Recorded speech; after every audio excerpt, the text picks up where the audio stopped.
What is up, my little tubers? We're back for some more drafting here on Arena. We got ourselves some Tinkerer's Cube. That's right, Tinkerer's Cube is back up for a little while, so expect a lot of Cube videos to go up until I will be playing some March of Machines, and that'll be part of the early access event. So the first videos of March of the Machines will be the early access event, but for now we get some Cube. As always, thanks for watching. Hit that like and subscribe if you haven't already. And don't forget to check out cardkingdom.com/Numot to get all your magic card related needs. So the Tinkerer's Cube, this one, it's more about finding cool synergies as opposed to doing like over the top individually busted things. Aggro is a little bit pulled back from this format, although I just finished my stream and we went 7 wins twice in a row with some pretty good aggressive decks. And I think I'm going to lean into the aggro here by first picking this In the Trenches. Really good Anthem effect that also can eat a non-land permanent later on for 6 mana, so it's really, really good all around. I will say the removal in this updated format is really shallow, so a lot of the games I played earlier, both players were kind of just doing their own thing until one person built up a bunch of better, stronger synergies over one another person. So I don't think this cube is going to be as good as previous cubes, but it is still a cube. It's a nice change of pace. It's not all will be one, and Shadows over to Innistrad Remastered was kind of getting a little bit tiring, although it was a nice change up in it of itself. Anyway, first pick In the Trenches. Our second choice, we could try to make a fun Zerda deck. Each permanent card in your starting deck has an activated ability. It's kind of neat. Eater of Virtue's pretty strong. Again, because there's such little removal, you know, if you have an equipment, it's gonna generally just stick on a creature. And this one's a pretty good one. Suit it up to a flyer if the flyer does randomly die. You know, you can give flying to all of your other creatures. So I think I'm gonna try to force a little bit of an aggro deck here. And this is more of a showcase. As you can see though, like, if you look at all of these cards here, I wouldn't say any of these cards is over the top busted by itself, right? It's good in a shell, it's good in specific archetypes, but there's nothing about this format that's, you know, like, wow, there's no, you get to do some crazy things in one turn. Though, again, there are some cool synergies, like, I was talking about doing some drafts right before this recorded video here, you know, and I had Divine Visitation with Rabble Rousing. That's kind of cool, you know. We're going to take the Welcoming Vampire. Very, very nice 3 mana flyer. Gets you some extra value when you cast some cheaper creatures. Ooh, there are some good black cards here. Remember, removal is few and far between, so something like Drown here is actually a pretty good pickup too if you wanted. Could see just taking the Handwear Garrison, though. It's pretty freaking great within the trenches. Maybe we do a little... Oh, and we're getting a Forge now. Okay. Passing a Thraben Inspector here, but Forge is absolutely insane in the format. There are ways to get rid of artifacts, or just non-land permanents, non-creature permanents in general, but an early Forge is often just game over. Let's take the Temple of Triumph here over Magic. Well, actually, No, why don't I go with the removal spell? Because there's not much removal in the format, like I was saying, this is probably too good to take, or to pass up over just taking the red-white duel. Although I will say I am loaded up on 3-drops right now as we get a nice little makeshift munitions. This is fantastic with Handwear Garrison. Pretty good with that Urbrask's Forge. Even not terrible with, like, Eater of Virtue. I can equip the Virtue to something, sacrifice it, and then get that ability later on, so... Unholy Heat is probably the choice here. Abbey's good, Apprentice is good, the Initiate isn't terrible. But I like taking the cheap good removal when we can get it, like Portable Hull. Okay, so our deck is looking amazing. The curve is a little bit awkward right now, but for what this format is, this is a really good start. I'm going to heavily prioritize now the good, cheap creatures. We don't really want to take any more 3-drops unless they're absolute bombs. And anything that costs 4 or more would need to be crazy good, but any creature specifically that costs 1 or 2 is going to be high priority now. But yeah, as I was saying, you're trying to do cool things. I mean, one of the Wizards article highlighted like Joyra plus Reinforced Ronin as a cool synergy, and so you compare that to other cubes where we have things like Magma Opuses, Sublime Epiphanies, you know, Great Henges, that type of thing. This is going to be a lot more, I don't want to say dull, but a lot more toned down. So I think aggro decks can definitely punish the people trying to do the slower, more value type things.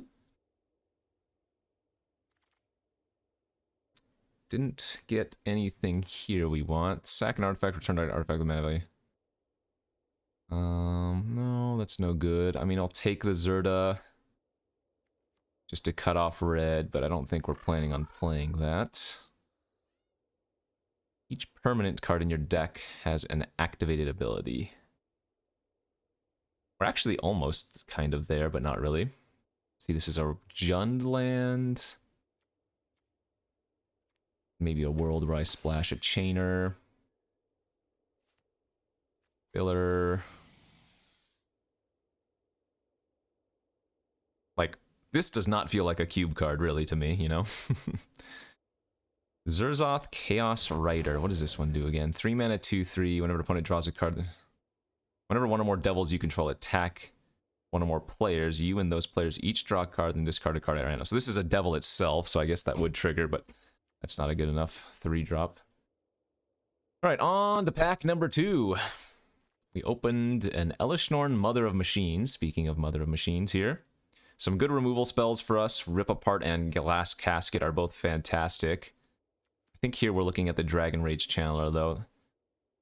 Like I said, we are trying to prioritize the cheap, good creatures, and Channeler is definitely one of those. I'd be surprised if we wield the Casket. I would not be surprised to get Rip Apart on the wheel, because it's specifically red-white. Yeah, creature's the most important here. So 1/1-drop, 1, 2, kind of like 3 3-drop creatures right now. Only passed 1 red-white land, and it was a temple. So that's okay.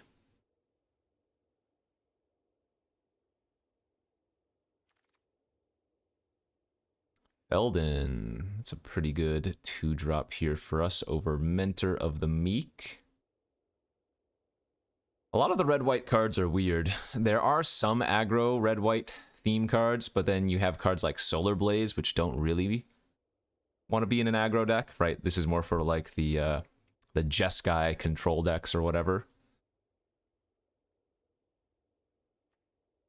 So Battlefield Forge on the wheel would be the #1 thing. Actually, I guess the Aketra's Monument would probably not be bad if we could get that on the wheel too, but we're going to first pick Feldon, and then ideally Forge comes back. What does this Dahmer even do? I don't remember. 4 mana, 5 loyalty, uptick. If you cast a creature, it gains Riot. You can draw some creatures. Yeah. A little bit too dirtles. Okay, we will certainly just take Clifftop Retreat on this pack. Oh, there's the Joyra I was talking about. So here are some like pseudo wrath effects. Destroy all creatures with power 3 or greater. Scriptures, destroy all non-artifact creatures. But there are very few mass board wipe effects, so a deck like this can usually pressure people out too much. Man, a bunch more 3-drops, which is not what we want. Sin Prodder's okay. Inspiring Overseer's okay. Guess I'd rather take the Prodder because it's a menace creature in addition to being able to get some amount of value.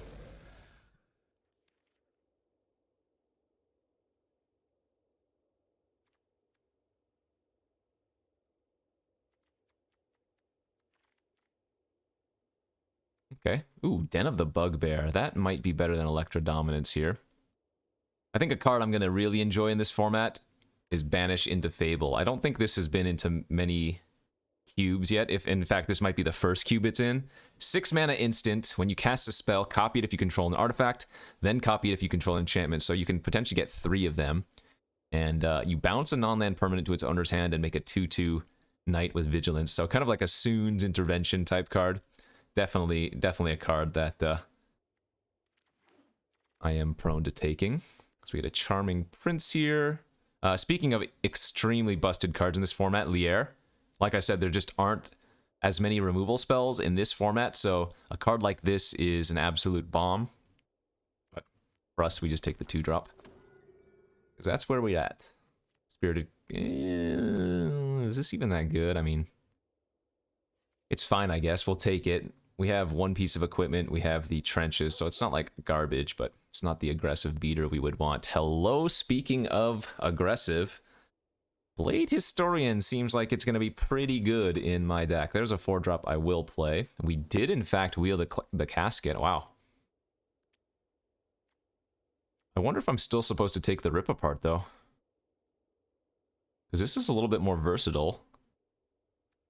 Adventure is also fine, but I think the removal here is probably better. Let's go with the Rip Apart.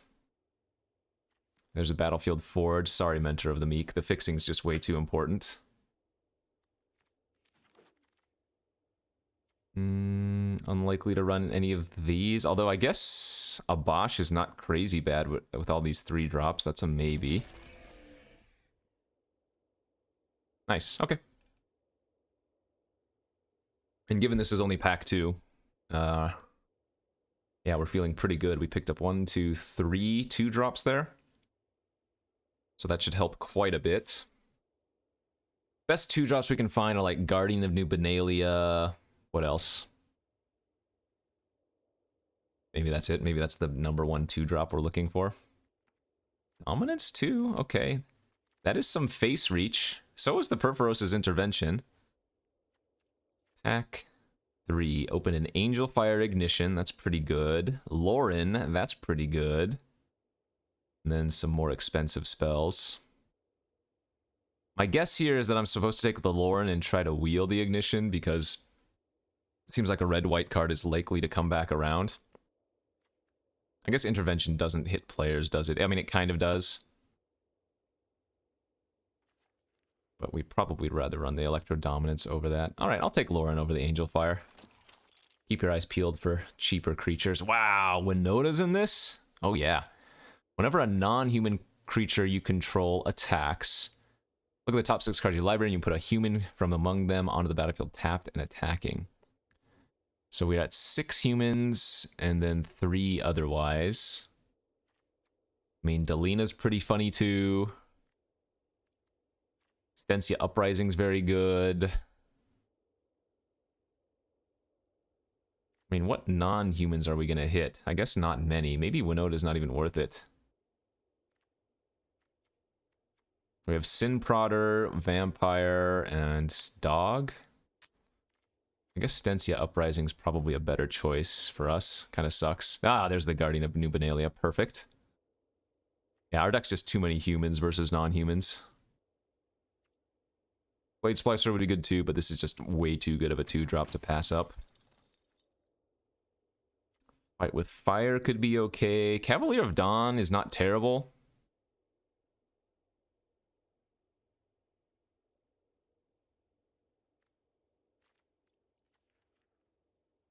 I will take the Cavalier and consider playing it, but for now start it in the sideboard.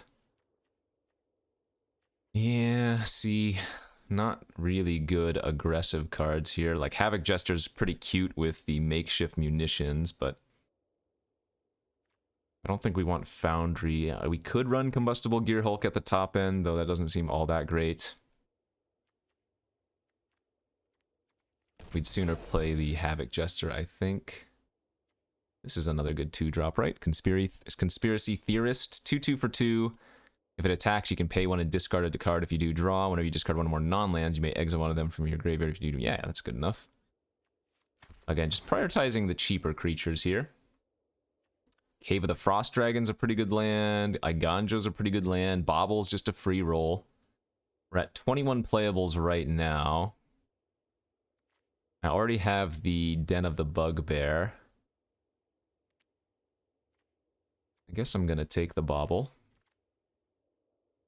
Ah, Synthesizer also looks great here over Mythos of Vadrak. Yeah, our deck's pretty low curve, so Synthesizer seems nice. There's the Angel Fire Ignition on the wheel, good. So maybe a little bit lower on the creature count than I would really want, but overall it looks decent. I mean, we have a few ways to make creatures as well, right? Stensia makes creatures, Forge makes creatures. Technically the Garrison does, but that doesn't always get in. The Synthesizer can make a creature. We wield the Winota. Still, only 3 non-humans, so not worth taking. Forbidden Friendship's not garbage, and Delina is fun. Actually, I guess Delina's really, really good when there's not very much removal in the format, like I was saying. So probably just need to cut 1 card here, and then we can run 16 lands, no problem. Curve's pretty low. We're aggressive. I like keeping the Bauble here. Especially when I have like the Dragon Rage Channel, that's pretty good. What's my worst card? Maybe it is the Eater of Virtue. Looking at my creatures, we don't really... Like, this is just a Bone Splitter, basically. It's only on our Welcoming Vampire that we really get any value. I guess... Does it have haste on it? Yeah, it does have haste on it, so... I do have 1... it's only 1 haste creature, yeah. So maybe cut the Eater of Virtue. 16 lands, like that, looks good. And we get Clifftop Retreat, Battlefield Forge, and Den of the Bugbear. So, didn't find a Sacred Foundry, did pass on the Temple. But overall, I'd say that's pretty good. So 13 other lands. And we're probably just going to go an even split, even though red looks a little bit higher. Oh, we could run the Blazing Crescendo, too.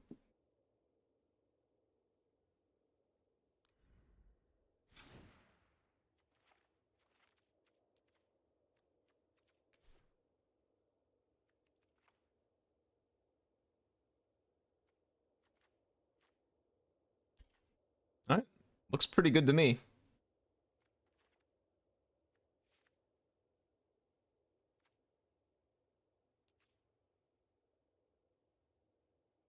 Sure, let's submit this and see if we can do some work here in this Tinkerer's Cube draft. Luckily, the matches are going to be super quick because everybody's playing Cube as opposed to playing like the Shadows, so not going to have much downtime. Oh, man. This hand would be so insane with 1 red source. Holy crap, this would be insane with 1 red source. If I was on the draw, I would keep this, I think. But on the play, we can do better. Yeah, that looks a lot better. So let's pitch the makeshift munitions here.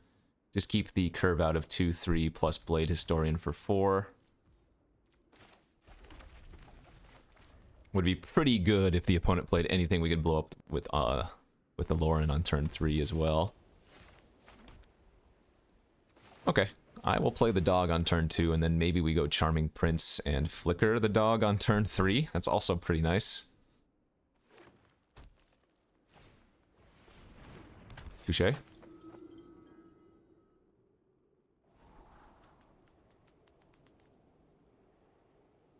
Could also just ignition the dog immediately if we wanted to.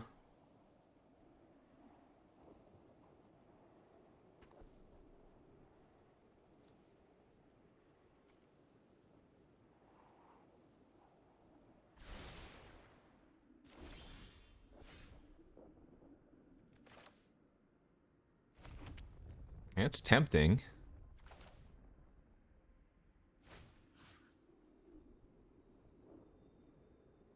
Huh. I guess let's do this. This will mean we're very unlikely to use the Prince to flicker the dog anymore, but making that a 3/3 and then playing Blade Historian seems good.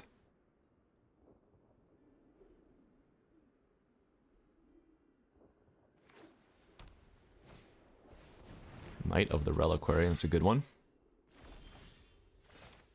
Ooh. Still gonna go with Blade Historian here, but that is a super tempting hit for us. Electro Dominance on the Knight of the Reliquary before it turns into anything too big. Because if I brick on a land next turn, you know, and they use Knight of the Reliquary here, I won't be able to kill it.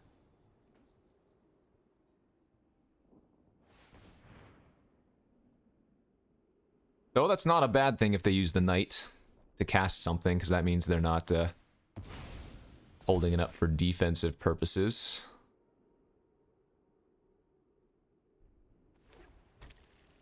So 5-drop inbound.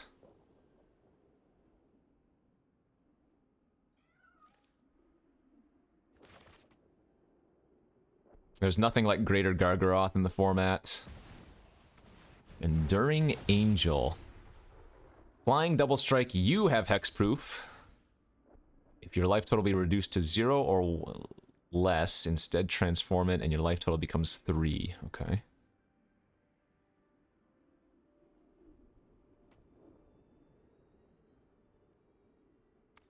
Well, I could Ignition here and just put them really far behind.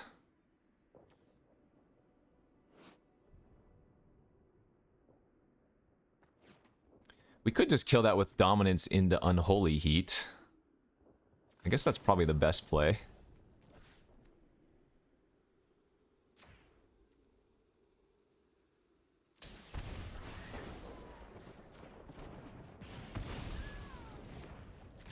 And then attack for 10. Pretty good.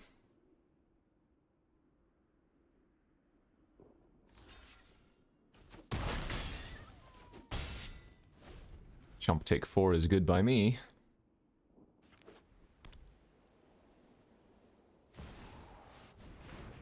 Cataclysmic Gear Hulk. That's not great for them. They didn't even use their Knight of the Reliquary first. So we'll keep our Blade Historian. Oh, we also get to keep an enchantment. Oh, right. Oh, that's hilarious.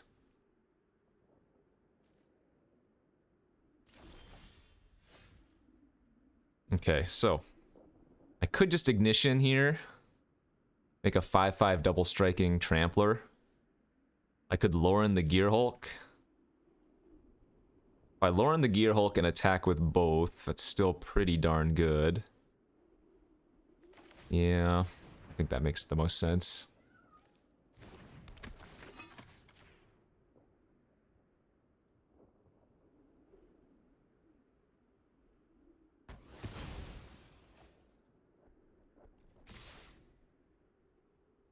So if they want to kill the Historian, they go to 1. If they want to take the least damage, they block the Companion, still take 4. Either way.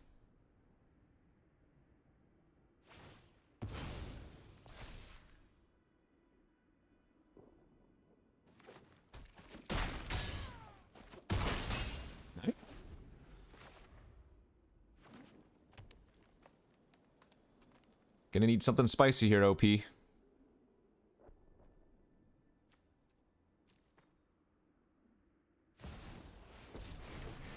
Vivian and Dead, huh? Make a 4/4, Dead on board? Sure.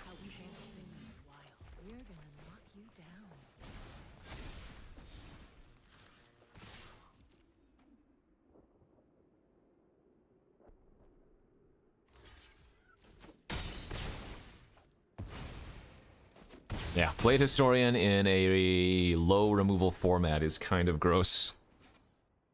Never felt like we were behind. We always felt like the opponent was under pressure.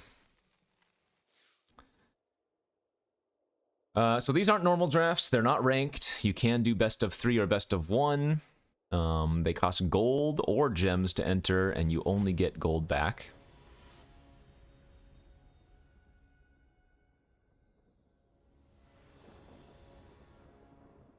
How are we looking? On the play? Looks great. We're not going to play Synthesizer out early. Good curve, though. Turn 2 Dog into turn 3 Forge, and go from there.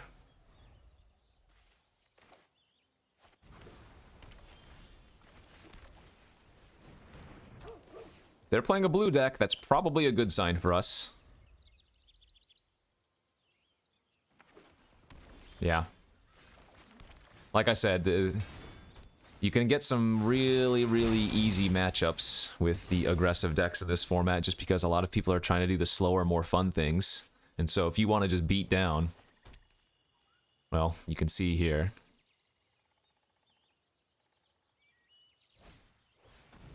Okay, their first play is a Veto Thorn of the Dusk Rose. I am okay with that.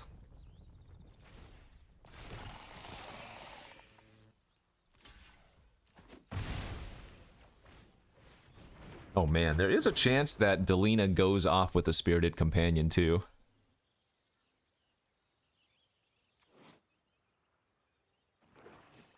If they don't kill Delina here, we can also copy the Forge token. Don't do it. Low removal format, don't do it. I didn't see too many ways to gain life in this format. Oh, I guess the veto itself gives lifelink, but... Pass? Huh.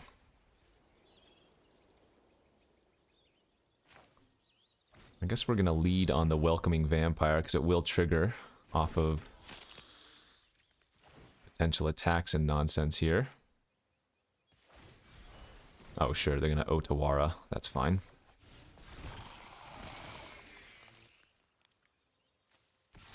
Yeah, I'm gonna go ahead and attack with the dog as well, and then just plan on Unholy Heating to finish that off, because presumably that's gonna be annoying later on in the game anyways.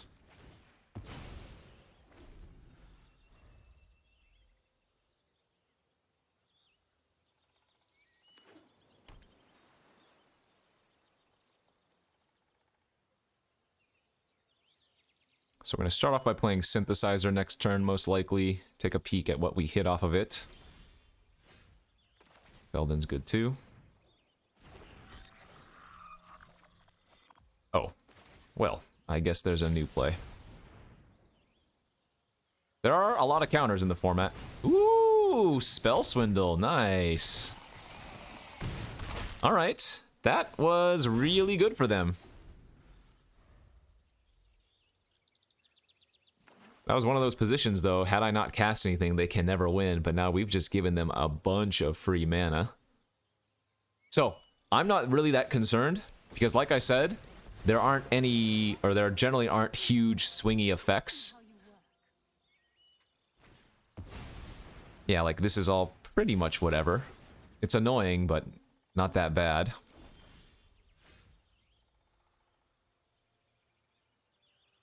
Let's see. Activate the Synthesizer, I think. Make a 2/2, hit a Bobble, sure. Feldon. And we're just gonna go all face here. I don't think I mind them having a Saheeli.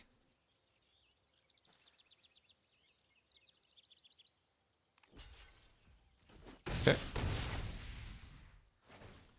Feldon might draw me a land, would be good. Drew a magic missile, darn it. Oh, is it until the end of next turn? Oh, it is. Okay, so we get to shoot them for 1 next, or shoot them for 3 potentially next turn as well.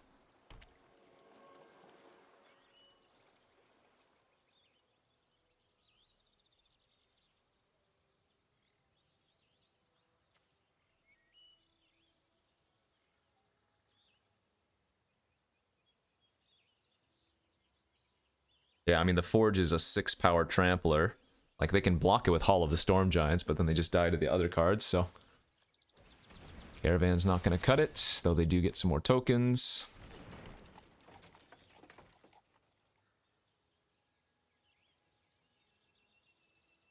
Crewing the Caravan makes a 6-power, or 5-power. Lily. Okay. So they're not quite dead, are they? No, they are.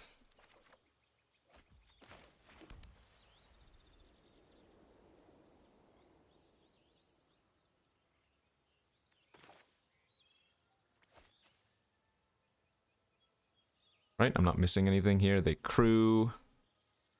Yeah.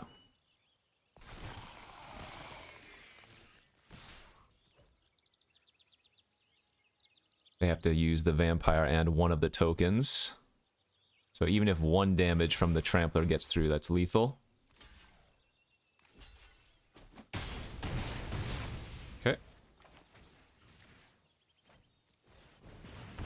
Alright. And like I said, Forge is super gross in the format.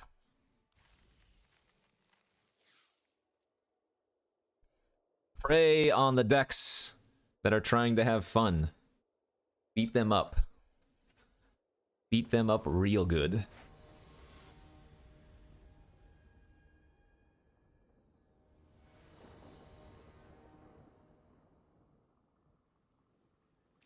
Mediocre, but okay.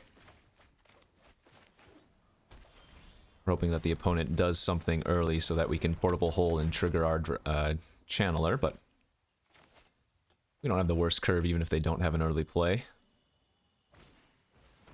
Shigeki! Alright, in the hole with you. Trigger the Dragon Rage, bin the land, very good.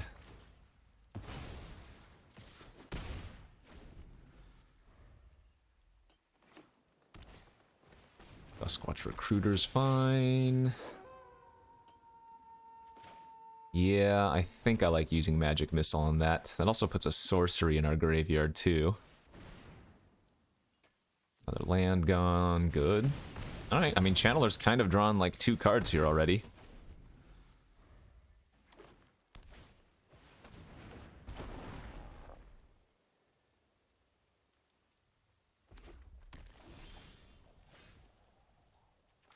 Yeah, we're going for it.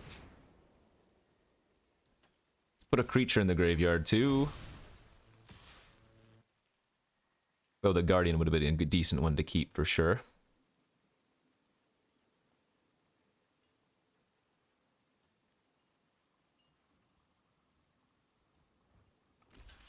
Alright, so they're going to take 1, they get to draw a card.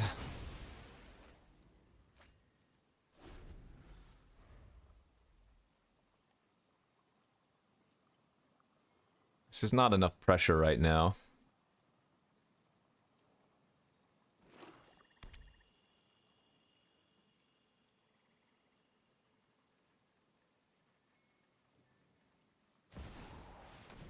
Cemetery Desecrator.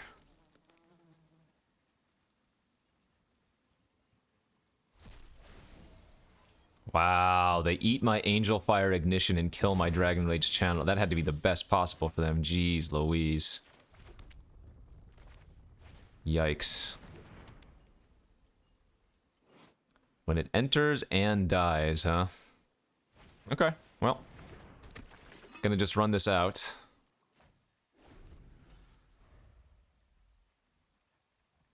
Ooh, that was a brutal 2-for-1. We might not have been able to lose if we had gotten the Delirium online early.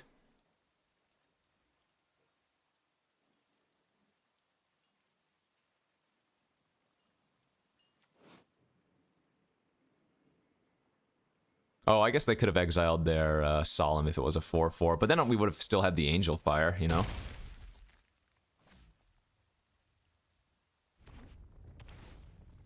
Okay, Scryland, Insta-top. Transmigrant's Crown. That's a little bit annoying that they have that post Lauren. Oh, but they decided not to...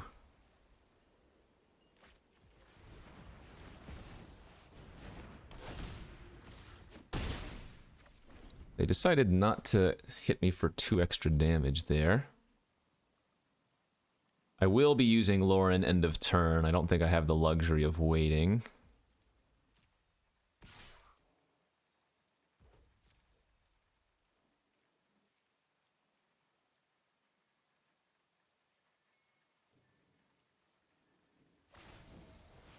Nashi. Interesting. Okay, so exile the top card of each player's library until end of turn. You may play one of those cards. If you cast a spell this way, pay life equal to the mana value rather than paying its cost. Sure, we'll let that happen. Demonic Pact. Awesome. Do they want to play the Pact? Oh, they didn't want to. Okay.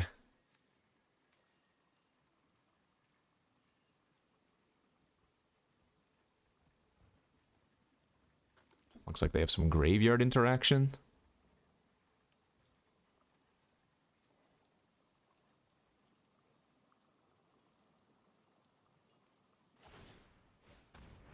fine.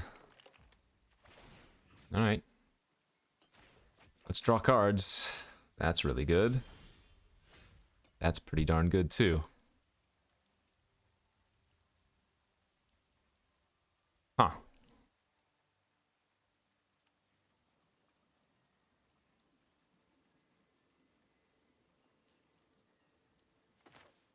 Okay.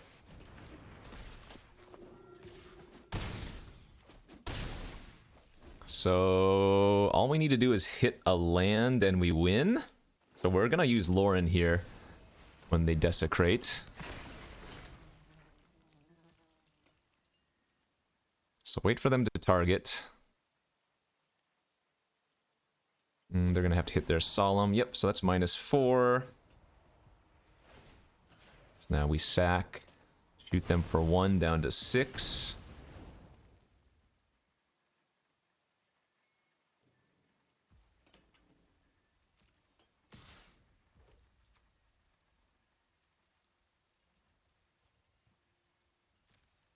No blocks. Because if they pay any life, they just die to Electro Dominance.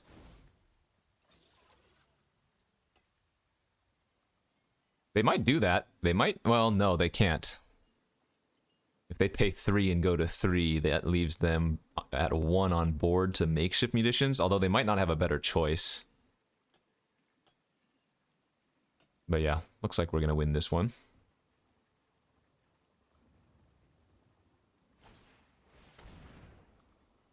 Alright, so let's draw in response. Then shoot.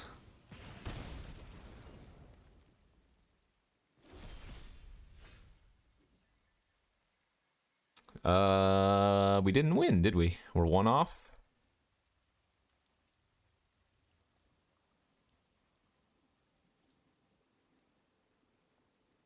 Yeah, we're 1 off lethal here.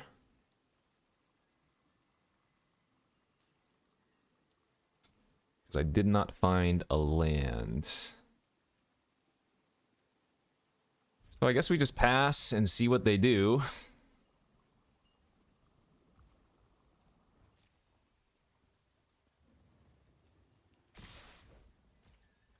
If they have 2 damage, I lose, and I'm gonna just accept that fate. Oh, they get to play my bauble for free. Yeah,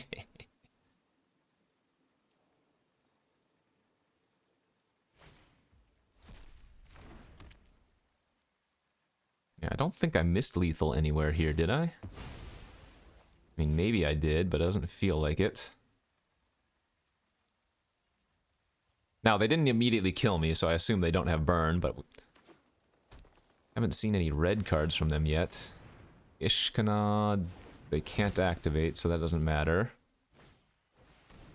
That doesn't matter. Alright, looks like we got him.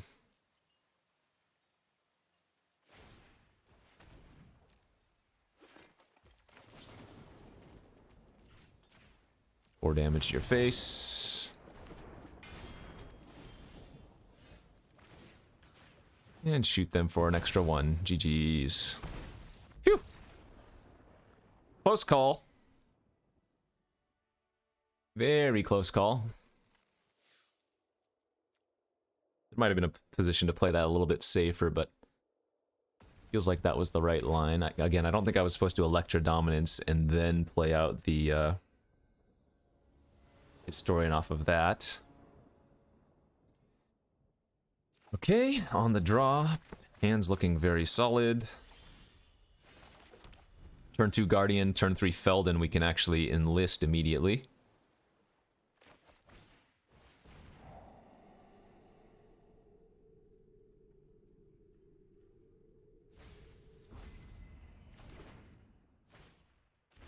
Sure. You get to see what I'm drawing. I'm drawing a Welcoming Vampire. Probably worth getting the Vampire online first before Felden then.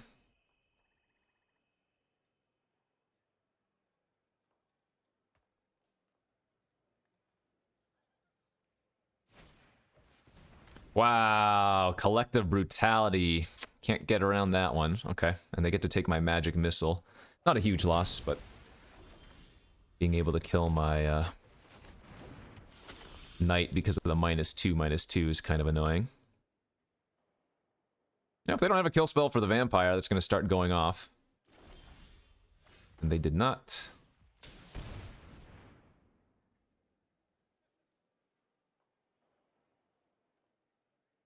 They have a counter? Nope. Alright, what do we draw?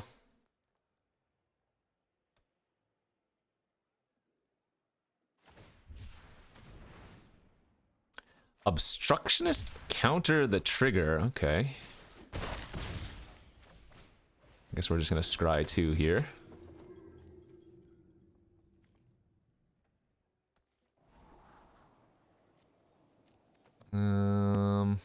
Yeah, keeping Lauren makes sense, I think, and we'll keep the mountain, of course, for the uprising.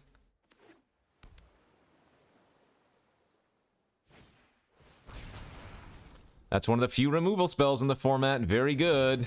Wow, very good for them. Or mass removal-ish spells, I should say.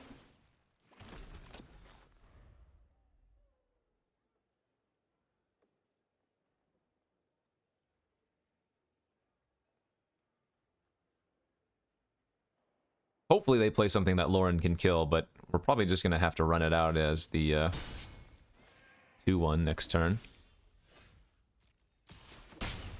Unless they don't do anything, then I'm actually going to just pass.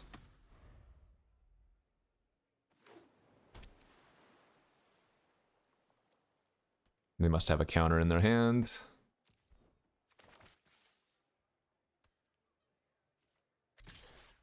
Yep.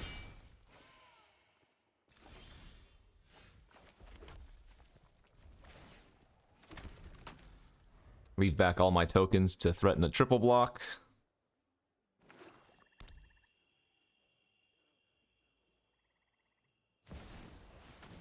Hey, another Cemetery Desecrator. Nice. I guess they just kill one of my 1/1s and then attack for 2 again. That's fine. Sure. That's going to be hard to win this game. Especially with those extra land draws there.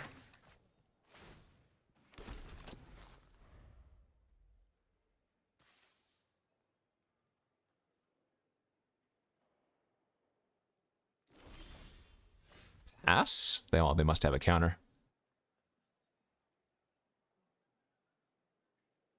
Alright, I will see if they counter the Forge.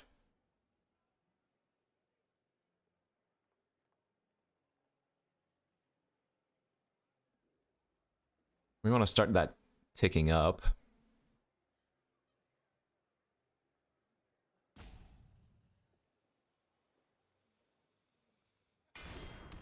Okay.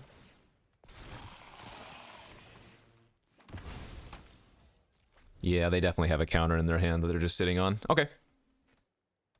No big deal. Oh, feed the storm, destroying enchantments. Yikes. It's pretty good.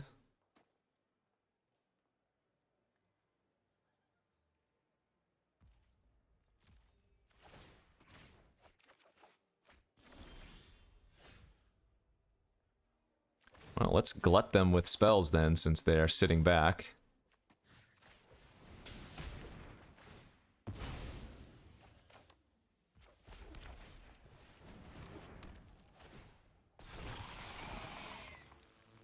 Now we get to attack with all. And whatever they block, we just shoot at their face with munitions, so...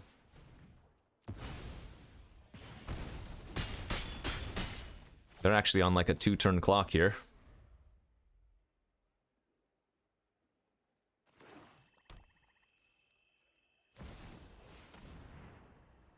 Okay, that doesn't matter. One big creature actually is not good enough for them.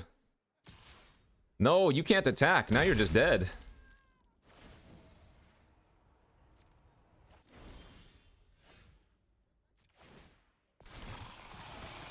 GG's. No matter how they block, they're taking lethal damage from makeshift munitions. Alright, well, it looked like we were really, really in poor shape, but managed to pull this one out here.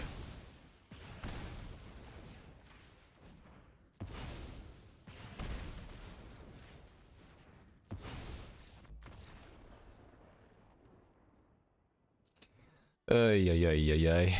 Good stuff. All right, 4-0 now. See? The aggro decks, they got some good tools. The fact that we were able to beat a Yahenni's expertise is kind of crazy, not gonna lie. But it does feel good. On the play, hand looks good. We need to find one land here, and if we can, we are going to be living the dream. If we don't find a land off the top naturally, we can use the Conspiracy Theorist to discard and draw. But why would I brick?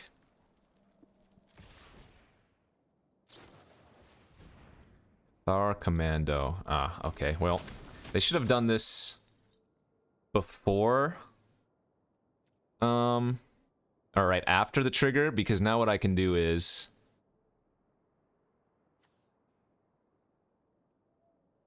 pay 1, discard Unholy Heat, and then cast it immediately. And, yeah. Ruin their life. Sorry, friend. You should have waited.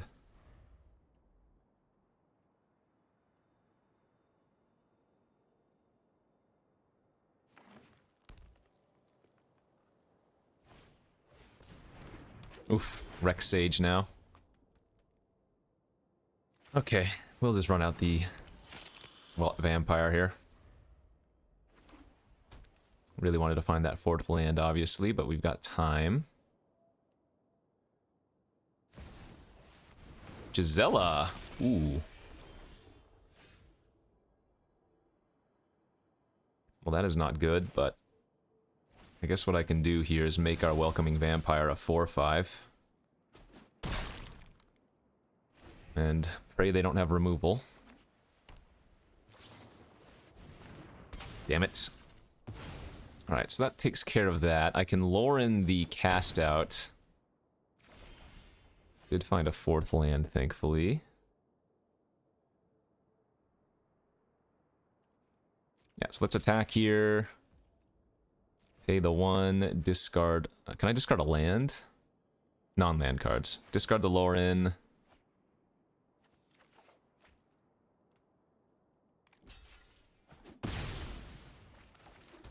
Lure in the cast out, get back our vampire.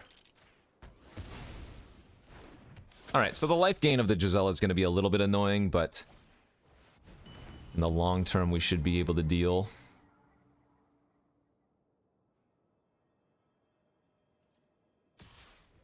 Nope, no blocks.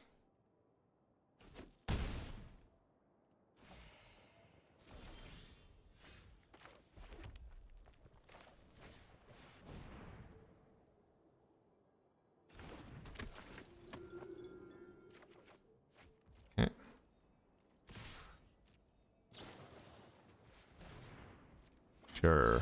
I've got double strike, though, so they'd have to triple block Lauren. Okay, that's fine.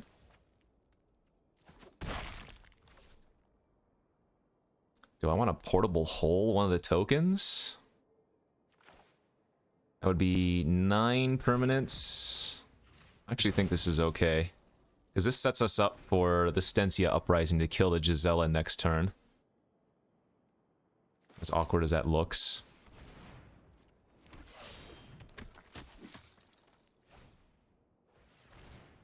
Skyfisher bouncing Resolute reinforcements is pretty fun. Nice. I didn't want to bounce, or rather, I didn't want to portable hole the Resolute, because if I do that and they kill the hole, then they get the value again, but a little bit punished here.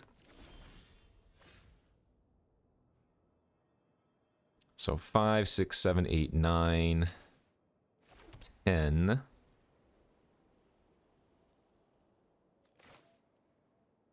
11, 12, and then munitions will make 13.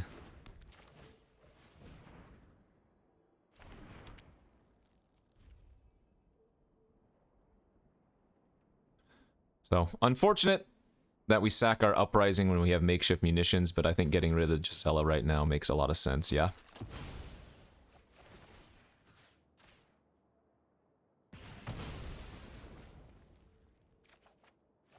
Ooh, yeah, that's a good one too. So they're gonna go wide, and the Captain Sisse is probably gonna be pretty darn annoying here, but I guess it all depends on what's in their deck.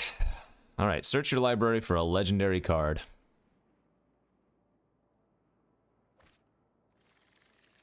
Elspeth Resplendent. That's not that bad. Sure. Okay.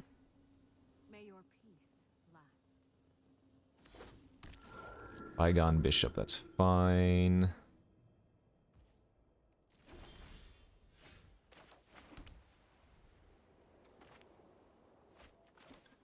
Trenches. Nishin.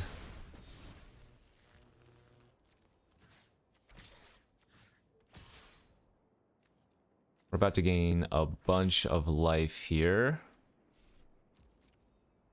I guess only 5, isn't it?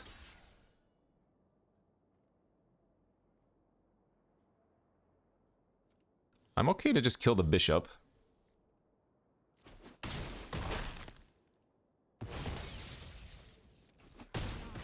I don't really care about the Skyfisher anyways. Chatterfang! They don't have any black sources, though.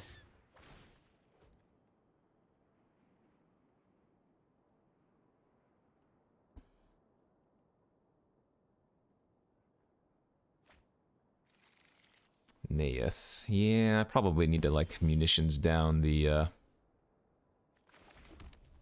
I have the In the Trenches, too, that it can eat something, but that's not mana efficient. So let's... Oh, you know what? I don't draw cards off of Welcoming Vampire anymore when I play a 2-power creature. That's kind of funny. So I guess it's better just to play the Delina out here.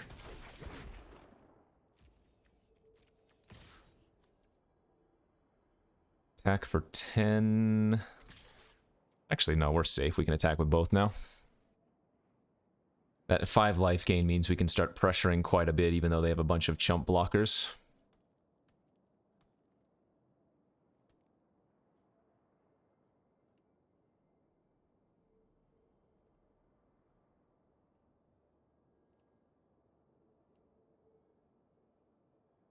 I mean, maybe I don't even care about...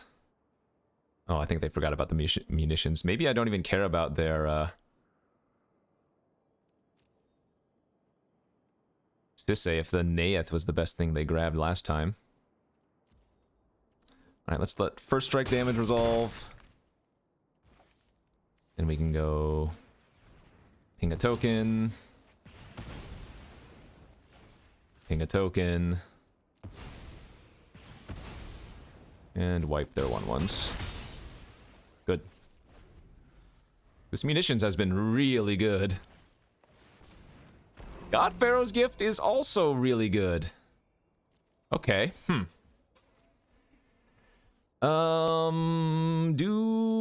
I win though? I think I still win here, right?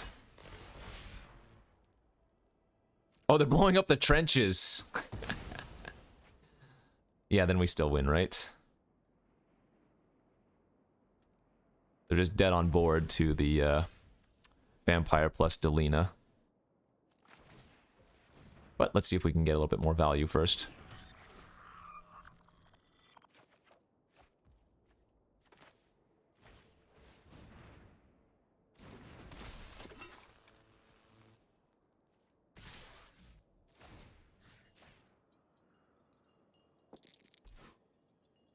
Just one!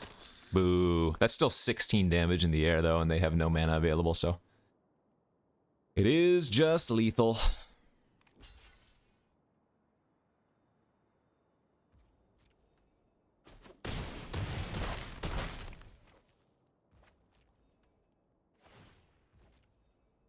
Game actions. They did actually have a ton of legendaries, wow.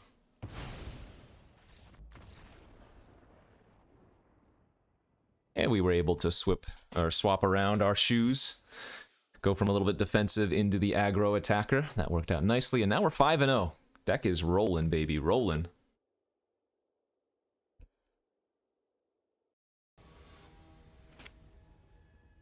So 5-0 on to game 6. Good enough. Good enough to keep for sure.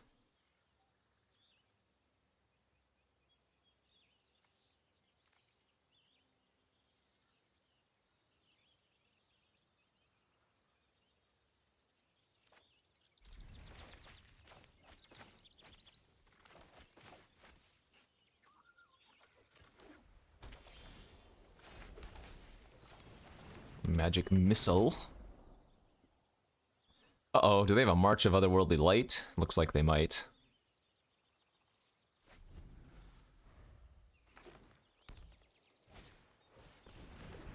Teachings of the Kirin. Okay. Rip Apart can actually kill that, funny enough.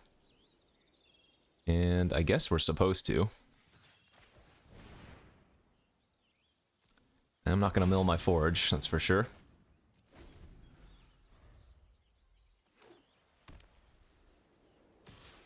If they do have March of Otherworldly Light, they can use it on my forge, but then the Uprising's more likely to live. Oh, we're going to have to kill that now. That's too bad. Way too important just to kill that now instead of getting the forge online.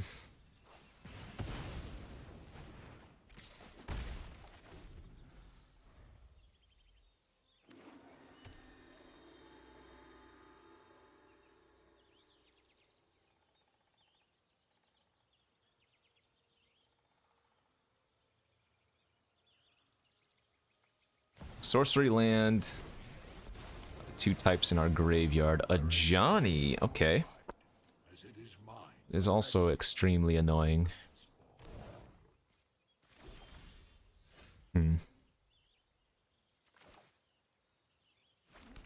Alright, let's get the forge online then. Start attacking for teensy bits. Put the creature in our graveyard.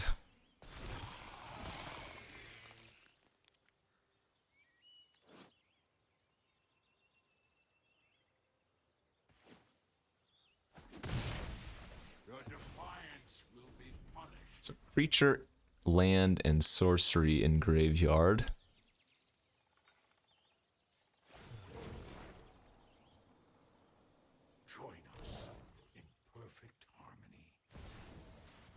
Vera Paragon. Wow, that's also extremely annoying.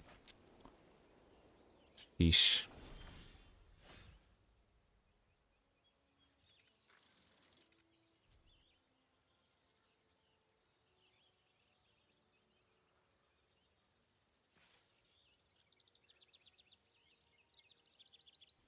Well, I don't love my plays. I guess I'm going to go to combat.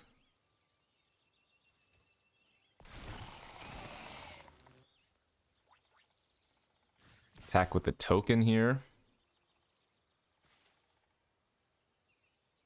And then second main phase we play Uprising, because if we accidentally give our Dragon Rage Channeler Delirium while they have the Paragon alive, then it's a chump attack.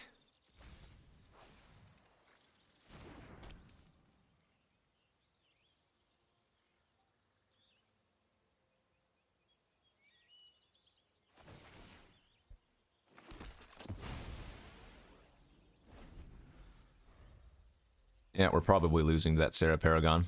Another one of those cards that, since there's really no removal in the format, it's just going to bury us in card advantage.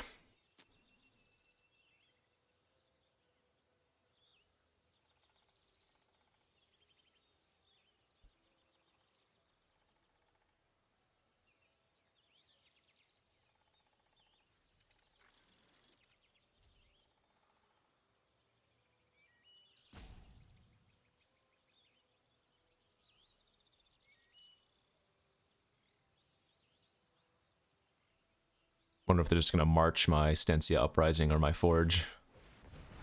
Okay, there's the knight.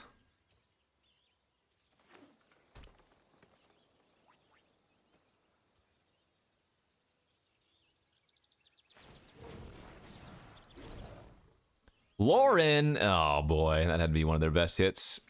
Yeah, that'll probably do her. Yowza. Oh, they gave me Delirium too. Okay. So now we're gonna lose to their March of Otherworldly Light next turn, but nothing I can do about that. I mean, at least I get to kill the, a Johnny.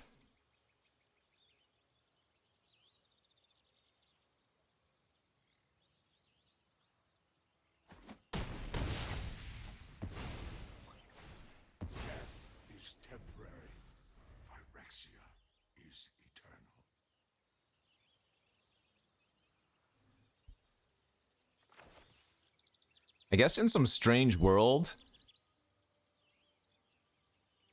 Delina, if it somehow high rolls 15 plus every time, could win in theory. Yep, there it is. We knew they had that.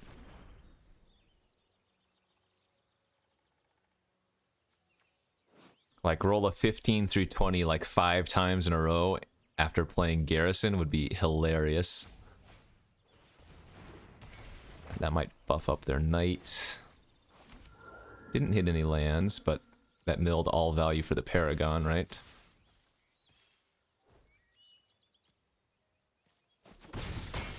Okay.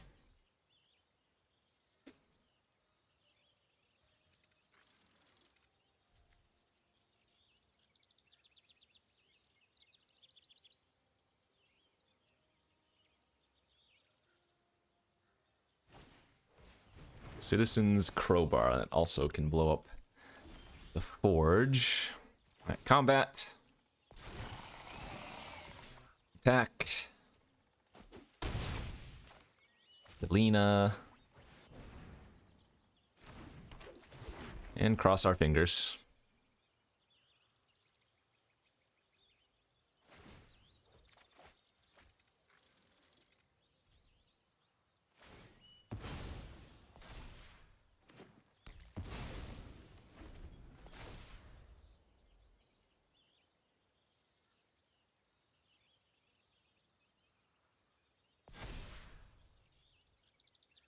Actually, if they tap out this turn and don't kill Delina or Forge, in theory, I could... Oh, well. I was gonna say, I could copy the Forge, the token, and they would all be what would have been 5 power tramplers.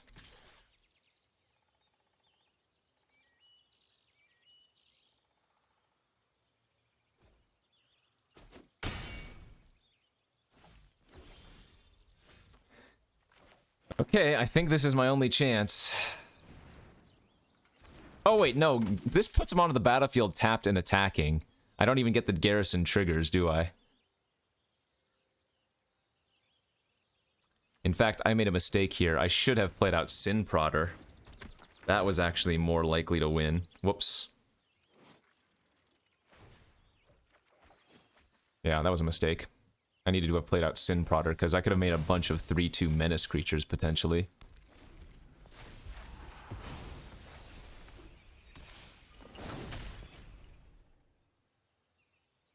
Well. Okay.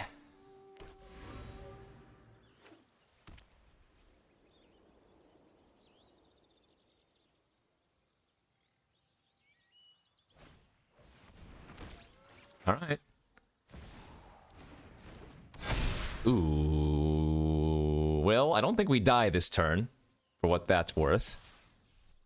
We're damn close. Let's see, 5, 8, 9, 10, 11, 12, 13, 14. Okay, so now they're going to force me to chump a bit, but this is what we need them to do, because I can go chump here, trade, 3, 4, 5, 10, 14, I go to 2.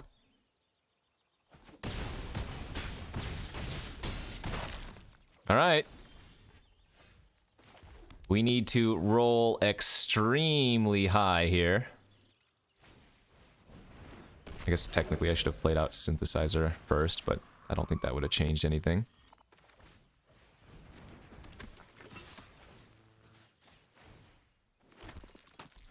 Boom! Keep it going. Oh, damn. I don't know how many times I would have needed to win, but that would have been so awesome. Yeah, we needed to win like 4 flips in a row or something. Yeah. All right, GG's. That was fun.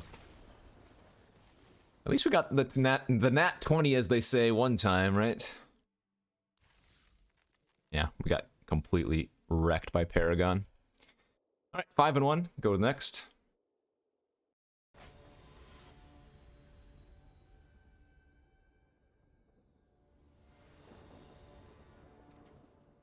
Didn't win the die roll, how unlucky, but we have a very nice looking curve, especially if we find one more red source. Turn 1, turn 2, turn 3, turn 4.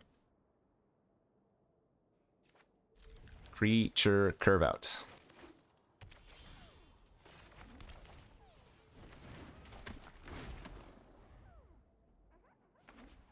Blowing me a kiss. Thanks, OP. I will return that with 1 point of damage. I will return that with a dead Dragon Rage Channeler.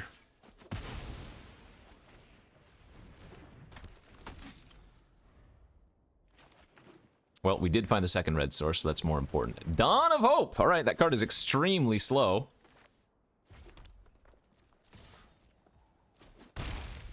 I guess while they have nothing going, we want to get the Garrison online. This is 4 mana, make a token, and then whenever you gain life, you can pay 2 if you do draw a card.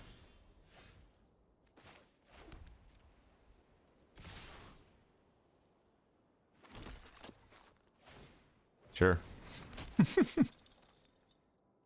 It's not going to be good enough, friend.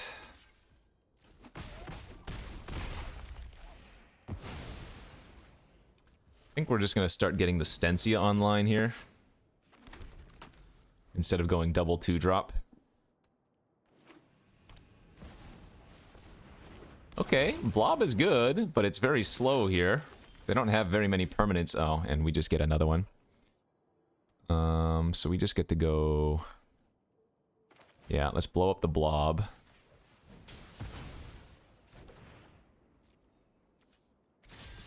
We want to enlist. Get that extra scry in. Heat's gonna be worth keeping.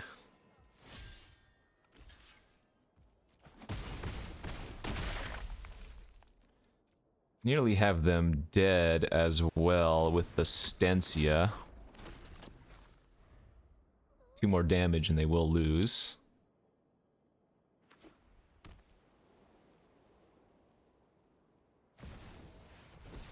Sure. Point me towards the fight.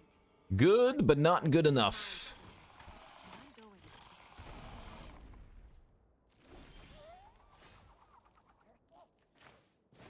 We're at 11 permanents right now. So if we shoot the Blob, they take infinite damage.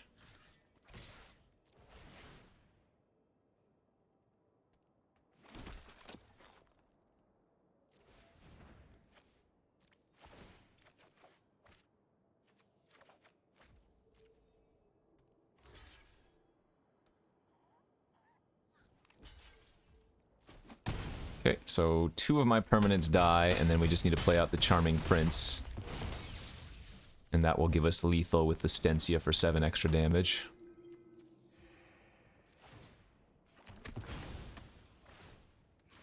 Nice. Boros beats, baby! Boros beats! 6-1. Go, go, go.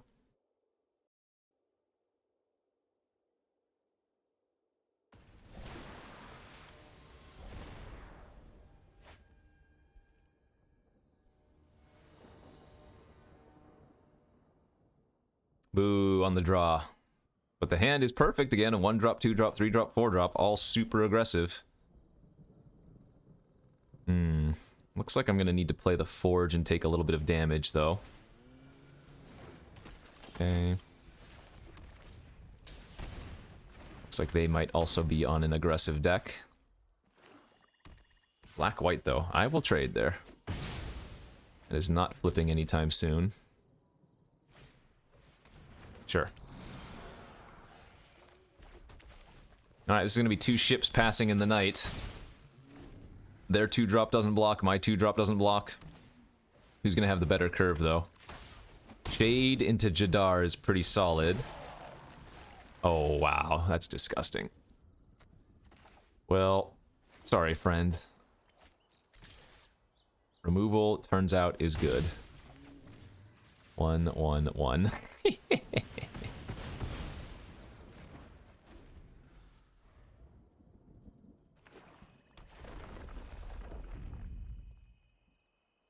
don't mind them recasting the Shade here. Okay, zombie goes away. I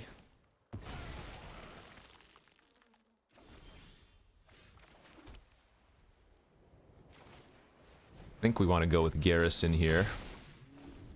They don't have blockers. Plus, with Blade Historian and Trenches, if they don't have a removal spell, this is just going to be game over real quick. Okay. -5 on the Garrison, most likely. That was good for them. But that means Blade Historian is more likely to stick. If we find a land, we get to go Electro Dominance into a 3-drop. Yep, alright. And just like that, 1 magic missile. Easy beats, baby! Like I said, this is the new Tinkerer's Cube. I don't think it's going to be as good as some of them in the past, but it's still a new cube and it's still exciting, and you know, sometimes you can still make good aggro decks, even though aggro is not as well supported in this format as it was previously. So hopefully you guys enjoyed that. There's going to be a lot of cube and a lot of mom coming up. Thanks for watching. We'll see you back next time. Bye-bye.